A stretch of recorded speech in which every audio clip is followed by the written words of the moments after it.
One Fight Night 28 took place in the early hours of Saturday morning. We saw a two-sport champion, Prajanchai, defend his strawweight Muay Thai title against the up-and-comer in Ellis Badr Barboza. Breaking down and recapping this fight card next in Fighting with Friends.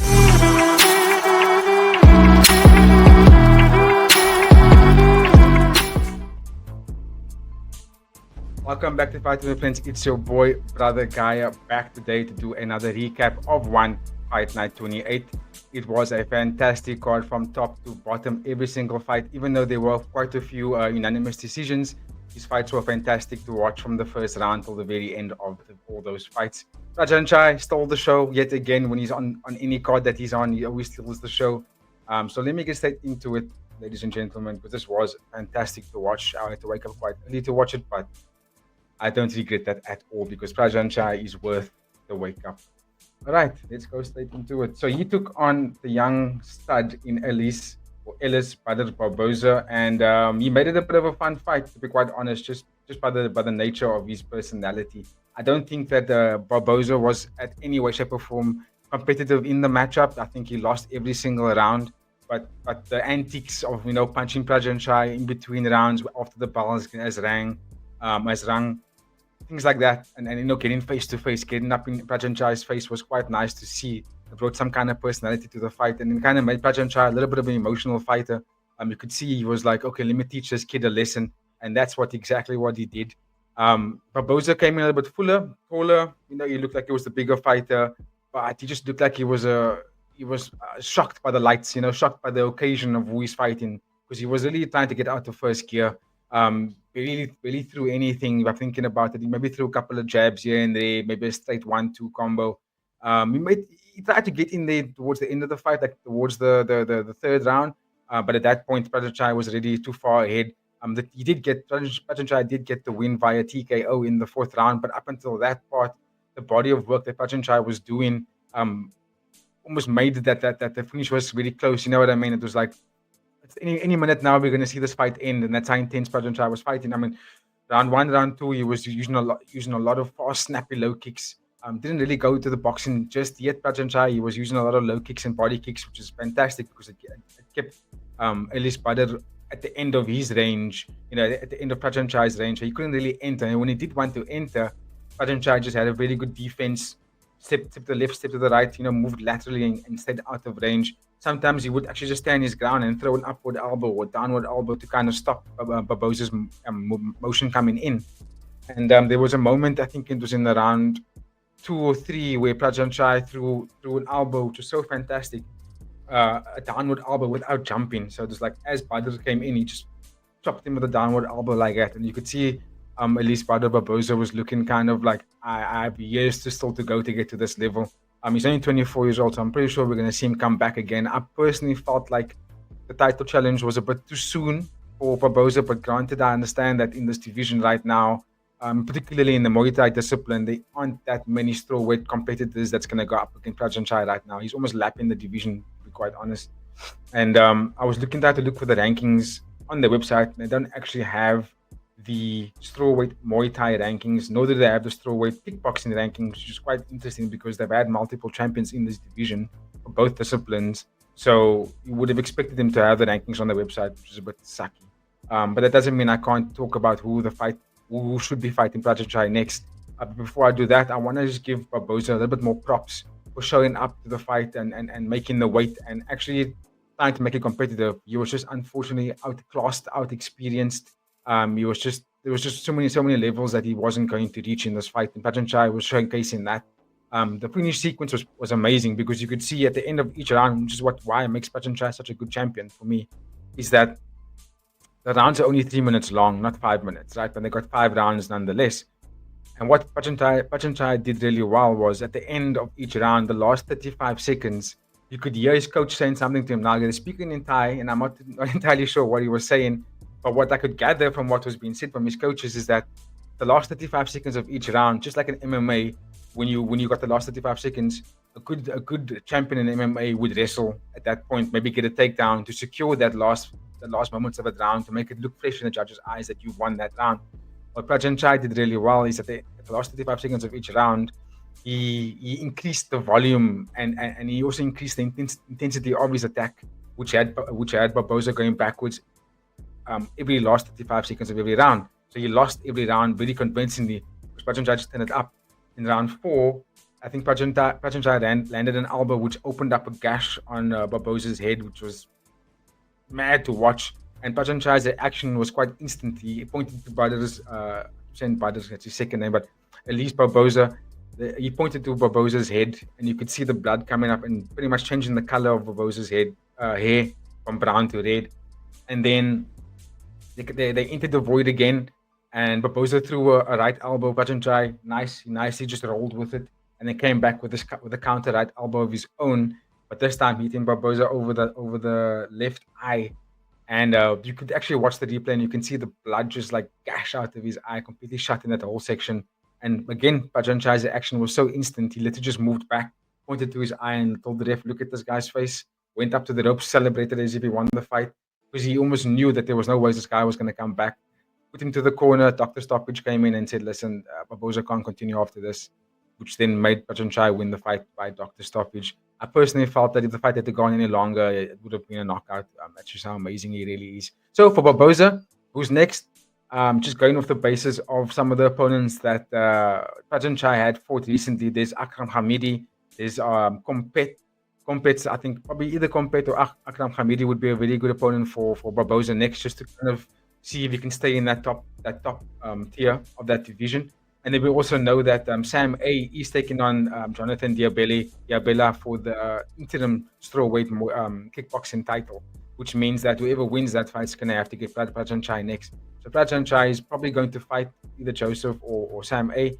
In the meantime, while that fight's happening, I would like to see Prajanchai, while he's still in his prime at 30 years old, take on Joseph Lasiri again, because that's probably the next best competitor. I know he beat him before by knockout, but he also lost by knockout, so it makes them both 1-1 in their sort of rivalry. So that would make nice for them to have a grabber match for the third time. Winner takes all. Muay Thai, not kickboxing, make it Muay Thai. Because I do personally feel like that's the only fighter in that strawweight division that can actually give Prajanchai a little bit of a problem. So I'd love to see them actually get throwback. So give Prajanchai Joseph Lasiri for the third time while he waits for the outcome of Jonathan Diabella versus Sam A for that kickboxing title. And then we will see Prajanchai unify the kickboxing title. I don't know why they had to make it the interim bout. Probably just because they want to hype up the fight a bit more. But if you know who Sam A and Jonathan Diabella are, I don't think they have to fight for interim title. They are just that amazing. And they can fight against Prajanchai at any point. It will be a title fight regardless. So I don't think they need a unification bout for that. Just have Jonathan fight Sam A. Winner gets Prajanchai. They don't need to be interim title for that. But I understand it makes higher numbers. So looking forward to that. There was a fantastic fight from Prajanchai, just a masterclass overall, and looking forward to see him fight against either of the guys, or for strawweight, for Muay Thai or kickboxing. He's just that good at what he does. Okay, ladies and gentlemen, let's keep it moving down the card. The co-main event was another barn burner of a fight between one of my favorite fighters in Kongthoranee, he took on the legendary 8-time champion, bantamweight champion in Nong-O Hama. This time, Nong-O Hama did come down to flyweight Muay Thai to make weight there. He felt that the bantamweight was increasingly getting bigger, not only in terms of the roster, but as well as the fighters. They're just a lot bigger than what he is. So going to flyweight, I think it's a fantastic decision for Nong-O Hama to have done that. Look, he's 38 years old. He only has that certain amount of fights left. And this fight was quite a big deal, to be honest, because it was in the flyweight Muay Thai. Kongthoranee is ranked number 4. So it meant that this fight was going to be, if Nong-O Hama had to win this fight, he would have gone straight into the top 5 of that division, and possibly fight someone like Rotang or Jacob Smith. There's some really good names in that flyweight division. Even Superlek is in the division as well. So unfortunately, Nong-O Hama did not win this fight. Kongthoranee won and cemented his number 4 ranking in that division. The fight did end in a split decision, which I think was actually a good call. The fight was that close. No fighter really dominated by unanimously, making the fight their favor. I do believe that the first round did go in Kongthoranee's favor. I thought he was pushing the pace. He was a bit quicker, a bit snappier with his left kicks. He even switched stances really well, and I thought that was something nice to use against someone like Nong-O. So Kongthoranee was just a lot smarter in that first round. I think he was one who struck first, defended really well. He was checking a lot of Nong-O's kicks in that first round. Just looked nice and fresh and vibrant in that first 3 minutes. Then in the second round, Nong-O Hama came out with blistering pace, blasted a lot of those body kicks and leg kicks, even doubled up on them sometimes, which meant Kongthoranee couldn't actually fire back after Nong-O throws one kick. He had to actually wait and block both before you could actually um, reset or set himself up for some kind of offense. So I thought Nong-O Hama won that second round because he was one that was actually dominating. He had Kongthoranee going backwards for the most of that second round. And he also forced Kongthoranee to fight out of the also orthodox stance, which is not his forte. He's more of a southpaw fighter. Though he can switch between those two stances, Kongthoranee is much better out of the southpaw rather than the orthodox. But Nong-O forced him to fight orthodox in that second round, which kind of shows you that Kongthoranee was actually fighting very defensively in round two, which is why I think Nong-O won that second round. Fabulous performance there. And then once they got into the third round, Kongthoranee just started getting a second wind and did much of what he did in the first round, but just did it a lot faster, a lot quicker. And you could see Nong-O Hama was getting a little bit tired into that third round. One would argue that maybe the edge got up to him there, but I also just think that Kongthoranee just revved it up a lot more, and he was just hungry and more of a dog into that third round, and landed more heavier shots. Like I said, the body kicks, the switch kicks were working for him. He started using a lot more boxing as well, and some elbows, which he didn't use in the first round. And I think that just added more to his arsenal, which then made sure that he, outstruck Nong-O and had more to go in his favor. And it was a fantastic fight, very very close, very very close. Who would want to see next for Nong-O? So let me actually just pull up the rankings on the list on the screen for you, so you can go through these rankings with me, as per request of my father-in-law. Let me bring the. Give me 1 second here. There we go. All right. So these guys were fighting flyweight Muay Thai, and we're gonna go to the flyweight Muay Thai rankings. There we go. Okay, that's the top 5.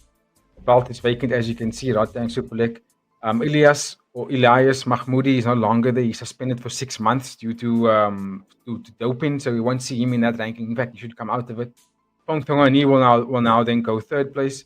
And I think they'll probably put Nakrab up to fourth, and they bring in Nong-O into number 5. So who should Nong-O fight next in this bantamweight in this flyweight division? I would love to see him fight against Nakrab, just because now both of them is coming off a loss.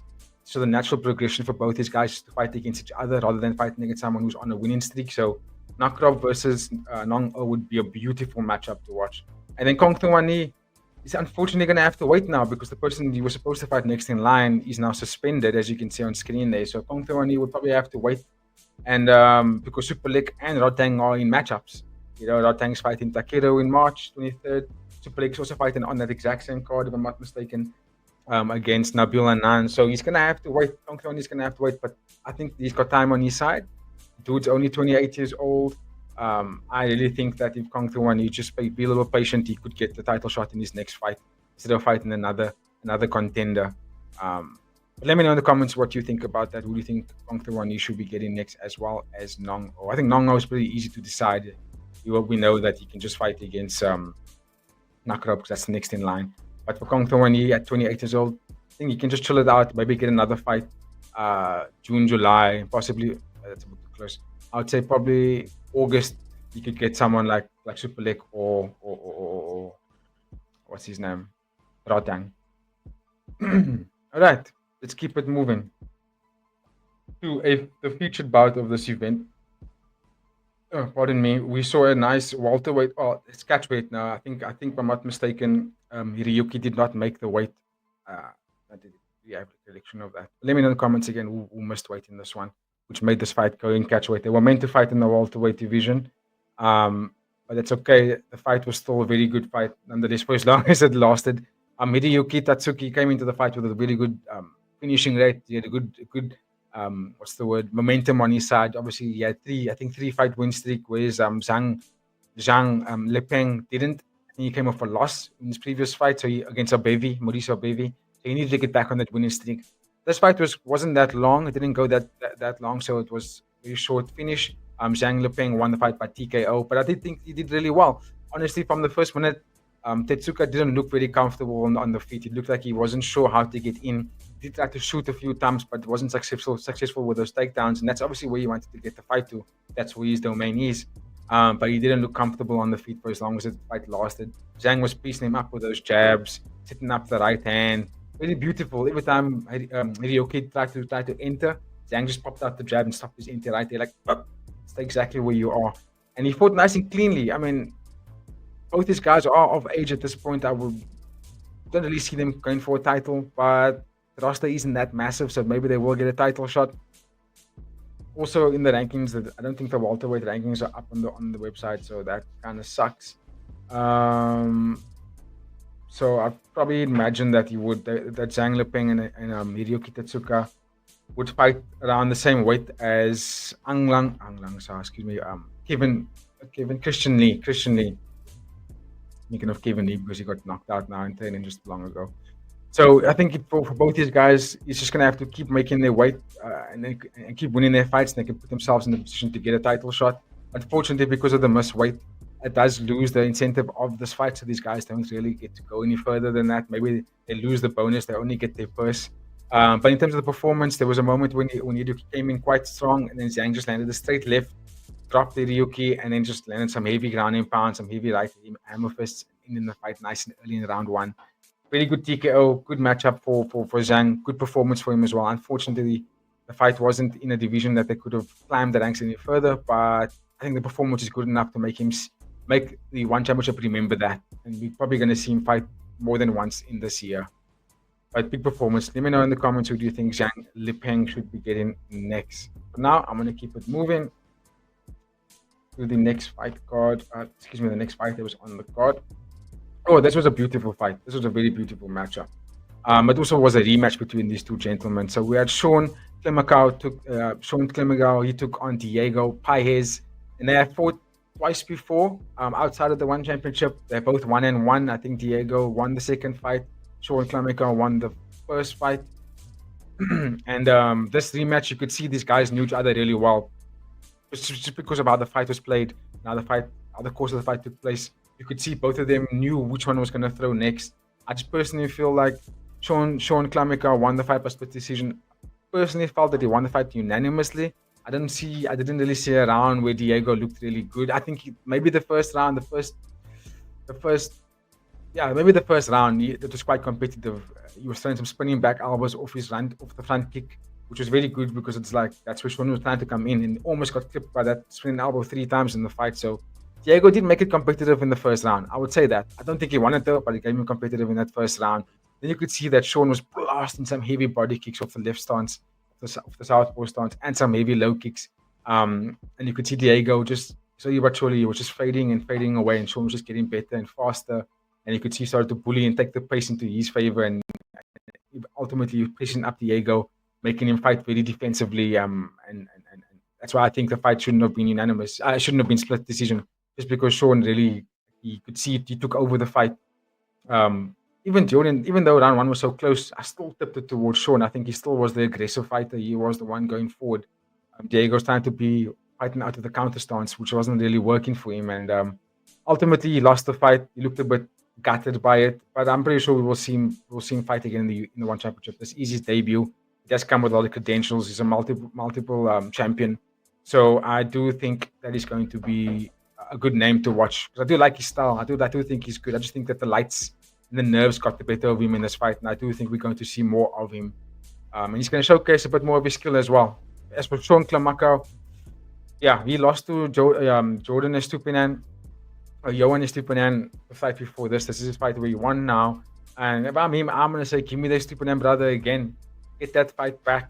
You know what I mean? This flyweight division is starting to become very, very stacked. And the Estupinan brothers are climbing it very quickly. They are climbing it very, very quickly. If I'm on Sean, and Johan Gonzalez just lost his fight against Johan Estupinan. If I'm Sean, either get Jordan Estupinan, Johan Estupinan, or you call out call out Freddie Haggerty, because he also lost in this division. Get one of those 3 young studs, or even Johan Gonzalez. Get any one of those 4 guys next. If I'm Sean, to catapult him into another fantastic opportunity. But let me know what you guys think about that fight. I thought it was a fantastic fight between these 2 guys. As for Diego Paez, I'm not too sure who you should get next, but I'm sure the one championship has got a good matchup for him lined up because that performance was good for a debut. Right, let's keep it moving to strawweight MMA. Another fantastic matchup between Lito Adiwang versus Kaito Yamakita, and this was an exciting fight. Absolutely exciting. I'm a bit disappointed in Lito. I wanted him to win the fight, but I wasn't surprised that the wrestling of Kaito Yamakita was just a bit too much because he's just a dog. He's got one of the best judo and wrestling prowess in that division of the strawweight MMA. And I think this fight catapults him back into that top five, if I'm not mistaken. Let me just see if I can get the rankings up on the screen here. But this was a very good fight. Pacey from the first round all the way up to the third round. For most part, it was Lito Adiwang was just trying to defend a lot of the wrestling that was coming his way from Kaito. I mean, you know what you're going to get when you're going to fight against someone like Kaito Yamakita. To be quite honest, he's just going to try and out wrestle you. He doesn't have the best striking, so that's what he does most of the time. Is just wrestle people, get into the ground and pound you, look to get submissions, and that's exactly what he did. He was just ground and pounding, and he had Lito Adiwang playing defensive for most of the part. When they were standing, and Lito did let his hands go, he actually dropped Kaito twice. There was a body shot that dropped Kaito in the second round, and then there was another body shot left hook that dropped Kaito in the third round. And I just felt that if Lito was a little bit more patient with his striking, he didn't have to be aggressive because he knew that what Kaito does the most is overhand right, looks for the single leg, double leg, and then looks for a trip. That's what he does best. That's what he does all the time when he enters. I just felt like Lito was a bit slow to reading that. There was a moment where Lito had Kaito backed up with a left hook. I was telling myself, step back, Lito. Throw that left hook, but then you step back, step out of the void again because you know what Kaito's going to do. He's going to throw overhand right. He's going to shoot for your legs. That's what he does 9 times out of 10 in every single fight he fights. And as I said, that's exactly what Kaito did, and he landed it, and he got Lito Adiwang to the ground. Pretty much won the fight from there. And I was like, you see, you know what he's gonna do. And granted, Bokang was the only person who was able to stop it. Nonetheless, though, I think Lito Adiwang can still make it into the top 5, 31 years old. I still think he's got the credentials to really be a deadly fighter in this division. So I want to see him come back and work on a little bit more on not only good defensive wrestling and good sprawling, but also become an aggressive wrestler. Like learn to actually become a very good aggressive wrestler. There was moments where he was reversing Kaito, but Kaito is just elite, man. He's just super, super elite. So take nothing away from the performance. Let's go into the rankings for the strawweight MMA. I think it's right on top. Here we go. A nice big roster, fold up roster. As you can see, Kaito's number 4 is back up in there again. Who does he fight next? I would suggest that he gets Bokang. Bokang lost his last fight against Mansoor. So I would say Bokang versus Kaito would be a fantastic rematch. The winner of that fight definitely puts himself in the number 1 contender spot for that belt. The winner of that fight will probably get the loser between Joshua Pacquiao and Jared Brooks. But I do think Mansoor Malachiev narrowly, very controversially beat Bokang. He's probably going to get the winner between Jared Brooks and Joshua Pacquiao. Bokang Masunyane versus Kaito next, or Bokang versus the loser of Joshua Pacquiao and Jared Brooks would be amazing. But Kaito does put himself in that prime position to fight for a title very, very soon, maybe 1 fight away.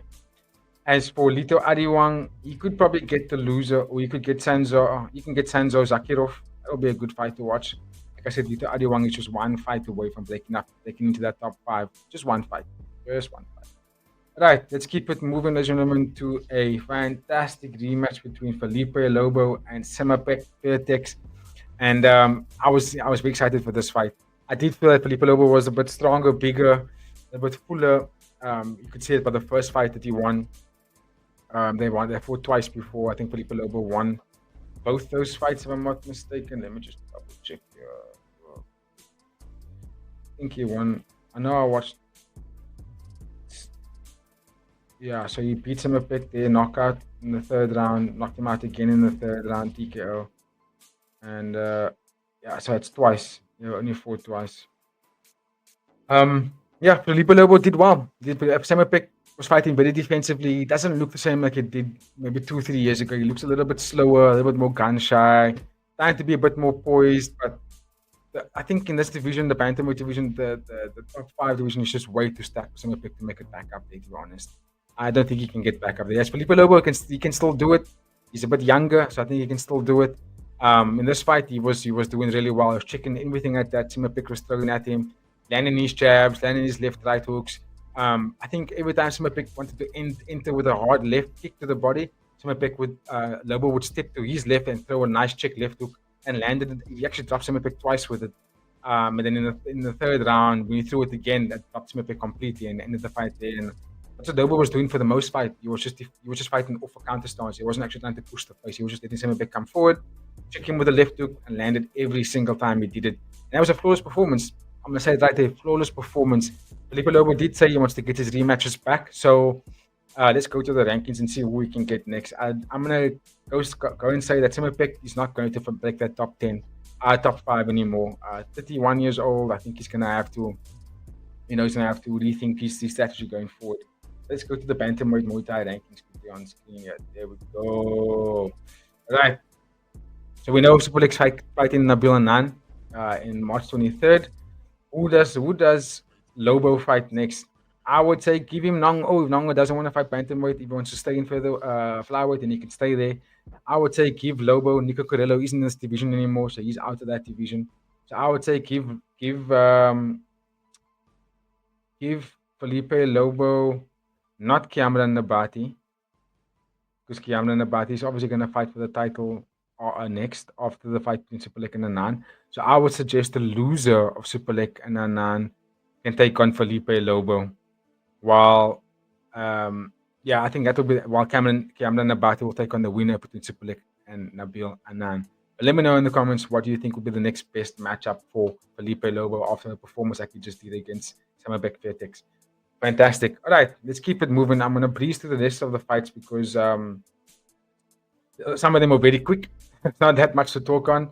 And some of them didn't have that much weight to it. This fight did have a lot of weight to it. We had Jeremy Miyado he took on Gilbert Nakatani. Gilbert Nakatani is obviously a very good, powerful, big wrestler.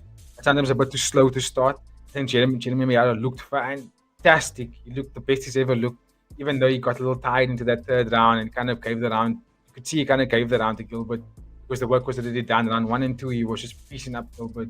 Had him on skates for that first 10 minutes, and Jeremy just looked like he was on what's the word, flow state, ultra instinct kind of vibes. Everything he threw landed, everything he wanted to do, attempted, just worked.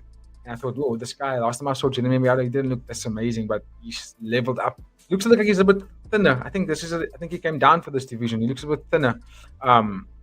So there's a very good performance from Jeremy Miyado for sure. As for Gilbert Nakatani, I think it's back-to-back losses now. So he's going to have to, let me just double check that record. I think it's back-to-back losses. Yep, here we go. Yuya Wakamatsu and Jeremy Miyado. So that's back-to-back losses. As for Jeremy, what's that, flyweight MMA, right? As for Jeremy, he's going to put himself in a very good position now after that win. Let's just go to the flyweight MMA rankings and bring that up on screen for you.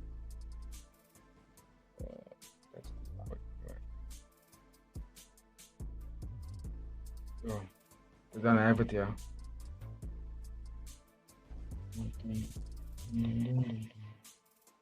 Flyweight Muay Thai, flyweight kickboxing, flyweight MMA. There we go. Okay, so we know that Adriano Moraes is taking on Yuya Wakamatsu for the second time for that vacant title. Is Danny King and Reece McLaren? I would say give him Reece McLaren. Really, that would be a beautiful fight to watch. If we can get Jeremy Miyado taking on Reece McLaren, that would be a beautiful fight to watch. Because both those guys are go-getters and uber pacey. That would be a massive fight to watch. Let's actually see. Let's make a call amongst all of us fans that Jeremy Miyado should fight against Reece McLaren next, and the winner there would get themselves into that top one contender spot. All right. As for Gilbert Nakatani, I can't really say much. It's back-to-back losses now, so it's like you can't really fight up the card anymore. He's gonna have to now get someone else that's coming up, and come and kind of fight. But anyway, we'll keep it moving, ladies and gentlemen. This fight between Carlo Bumina Ang took on Song Min Jong, and this fight also didn't last very long. First round TKO from Carlo. Carlo just looked like he was a whole weight division above Song Min Jong, to be quite honest, and he threw heat. Hard body shots. Pardon me. Hard body shots, dropping Song, getting him back up, chasing him down through a nice left kick, then some knees, and just a finishing sequence of hell. And I just personally don't want to go too much into it, but I think Carlo Bomina is just like he was twice the size, so it was a complete mismatch between these two gentlemen. So as for Carlo, though, very good fight, very good win, and I think he deserves it. So let's go and look at the bantamweight MMA and see who he should be getting next with that kind of performance. Jeremy was supposed to fight on this card against Ibrahim. Ibrahim didn't make weight or hydration, so the fight couldn't go take place. So maybe give Jeremy versus Carlo Bumina Ang would be a fantastic fight against him. Conwan Il just lost. So Conwan's probably gonna get Ink Ogel Baturku. John Lineker doesn't fight MMA anymore, so his name's not supposed to be there. So I would say let's give Jeremy Paketu against Carlo Bumina. That would be a really good fight to watch. I'm keen to check that one out. But let me know in the comments if you think this should be a different matchup for these guys. All right, then we're gonna move on to the only grappling match of the night. We saw Gabriel Souza taking on Gianni Grippo. Gianni was the newcomer. This was his debut, but he looked like he was also like a size above Gabriel, for some reason, looked a lot more powerful. Like he looked like he was the bully in this fight, and he rightfully did win the fight. I don't know why they gave a split decision. Thought he was winning every avenue. There was a moment where Gianni grabbed Gabriel's leg for an ankle lock. It was out of a defensive position. Never really came off from the ground, stayed in guard for most part of the fight. And I think Gabriel, more than 80 minutes of that fight, he was on top. Not much to go on the fight. There wasn't any many submission catches, but Gabriel did push the pace. He was the offensive fighter. He was the aggressor, and I think he deserves that win. So big ups to Gabriel Souza for that one. Grippo, not bad on your performance for a debut, but I'm not too sure. I'm be keen to see him fight again, but I'm sure he's going to. Him to his debut, so they're gonna have to give him someone new. There aren't any grappling rankings on the website, so I can't really go off that. See who he should be fighting next. But neither of these guys should be taking on any of the Rotolo guys. It's just not going to work. They're a bit too small, unfortunately, in terms of their weight class. I think Gabriel Souza is going to be the new front runner for that featherweight, flyweight division. And now that Mikey Musimissing is no longer there. Big ups to Gabriel Souza. Anyway, let's keep it moving to the final fight that I'm going to be talking about. This also was the opening fight of the fight card. Alif, coming out of Seoul, Tachapan, took on Shamil Adukov, and this was also a beautiful fight of Alif. I think Alif is going to be a champion, man. I think this kid is going to be a champion very, very soon. Not very soon, but he's going to start entering that upper echelon of the divisions very soon. The fight was supposed to be at flyweight, if I'm not mistaken, or flyweight or bantamweight. But obviously his opponent didn't make it, so he got a new opponent in Shamil. And then the fight was taking place at catchweight. I thought Alif just looked super sharp. I'm a big fan of his style, man. Oh, quick, lengthy, very aggressive. I think Shamil came in with some kind of attack, and then Alif just sidestepped through a right hand and dropped him instantly. And I was like, oh, Alif just beastly, man. This kid looks beastly. I'm keen to see who is going to be fighting next. Obviously, this fight wasn't in a division, which meant that now he's going to have to wait for another opponent to fight in some kind of weight. Probably going to be flyweight soon. As you know, the flyweight division is stacked. I'm bring it up on screen for one last time. Flyweight, Muay Thai. There you go. Alif's going to have to fight a few more fights before he gets himself into that top five, I think. Maybe one more fight. Maybe one or two more fights before he gets into that top five. But anyway, ladies and gentlemen, that is my time. It was a fantastic card. If you have not seen this fight card, you can go back onto YouTube, One Championship YouTube page. You will find the fight card, the entire fight card there. Otherwise, you can go onto their website or download the One Championship app for your mobile phone. And you can rewatch this entire fight card. Prajanchai, my last thing about this fight card is Prajanchai is just elite fighter, and also big ups to his $100,000 bonus instead of the $50,000. The only fighter on the fight card to get a $100,000 bonus. Big up to Prajanchai for that one. But that's my time, ladies and gentlemen. I hope you enjoyed it. If you made it this far, don't forget to like, comment, share, and subscribe. You will catch myself and the rest of the panel for our live this weekend for UFC's 312 Dricus du Plessis taking on Sean Strickland. So stay tuned for that. It is up on YouTube right now. Go and click there for your notification so you can get that. Click that bell so you can get that notification once we do go live. But on that note, stay safe. Have a fantastic week and enjoy the fights this time. Let's go, Drukkers!